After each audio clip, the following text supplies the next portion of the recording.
Now I want to talk about a question that's on everybody's mind, and that is the issue of shelter in place.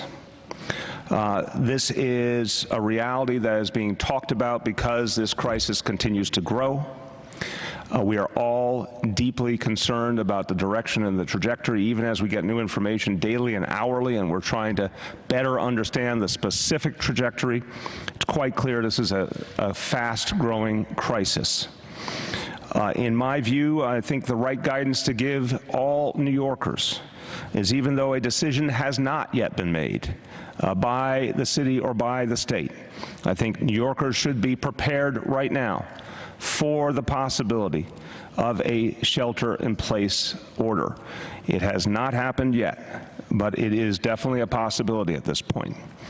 I believe that decision should be made in the next 48 hours, and it's a very, very difficult decision. I want to emphasize that. It is difficult anywhere in the United States of America. It is particularly difficult in a city with such a large population, so densely populated together. But I think the point has come where that decision does have to be made. We will be communicating closely with the state.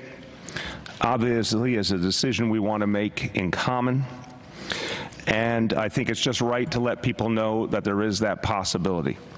To be clear, if that moment came, there are tremendously substantial challenges that would have to be met. And I don't take this lightly at all. Folks have to understand that right now, with so many New Yorkers losing employment, losing paychecks, dealing with all sorts of stresses and strains, I'm hearing constantly from people who are tremendously worried about how they're going to make ends meet.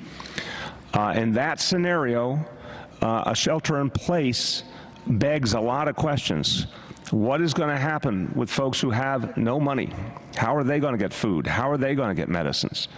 How are we going to ensure in a dynamic like that that supplies are sufficient for our population? What role does the government need to play to ensure that the proper distribution occurs and no one gets left out? There's a lot of unanswered questions, and I would dare say those questions are particularly difficult in a city as large as New York City.